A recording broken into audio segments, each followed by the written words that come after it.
In this video, I'll be telling you why I use BandLab to make the music for my classic adventure game.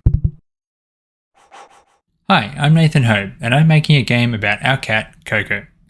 Up until recently, I've been kind of avoiding doing the music for the game. There's a couple of tracks in there that I've written here and there, but that's about it. The reason I've been avoiding making music is mostly a mental barrier. You see, over time, I've been doing more and more of the development work on the go on my Surface Pro. In the past, I was using tools like LMMS or Reaper to make the music, and while I do recommend both of them, the overall process wasn't as portable as the rest of my workflow. Using VSTs and the like often requires a lot of setting up, disk space, and other resources, so I was avoiding it whenever I was on the Surface, which has pretty limited everything. Then I came across BandLab.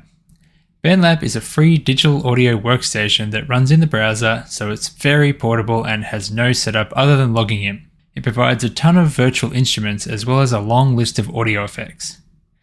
If you're a more professional musician and you're looking for a full-featured DAW, then you should maybe check out Reaper. But if you're like me and just want an easy way of making simple but great sounding music for your game, then you should give BandLab a go. Actually, I'm curious. Comment below what you currently use for music and what your level of music expertise is.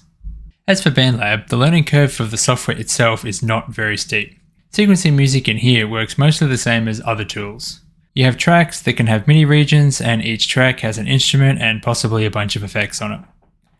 I'm not a professional musician by any stretch, so I've mostly been tinkering with simple arrangements until it sounds good. Well, good to me anyway. My first test for BandLab was rewriting some of my old music. In no time, I'd sequenced the song and matched the instruments. The result sounded good to me.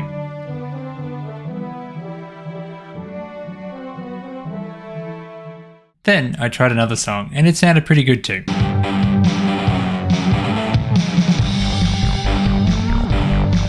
So BandLab felt like a good fit, and it's pretty fun to use. The next step was getting the music into Godot. But before we get into that, I'd like to thank my patrons for helping support my work. This month's Cockatoo patrons are Kamitazu, Indie Rex, Comrade Crunchy, Mark Lucia, Skia, and Vanillin. And this month's Our patrons are Mario J. Roberti and Linus Minus. If you want to sponsor my work and get access to exclusive code snippets and other resources, then become a patron today. Link in the description. Now, back to getting this music into Godot. To get an MP3 file exported, you go to the menu, then Project, Download, Mix Down As, and then pick the amount of compression that you want.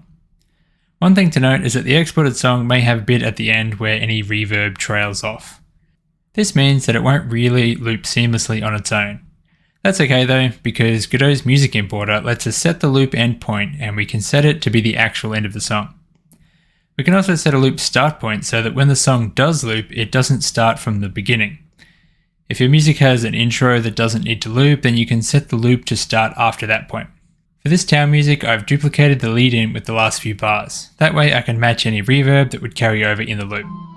That starts after 6 seconds, so I can tell Godot to start the loop at 6 seconds. It's that simple. And now my next job is to write some music for the announcement trailer for my game. I've been working on getting my Steam page ready, but I'll talk more about that in the next video. Until then, have a great day. Bye.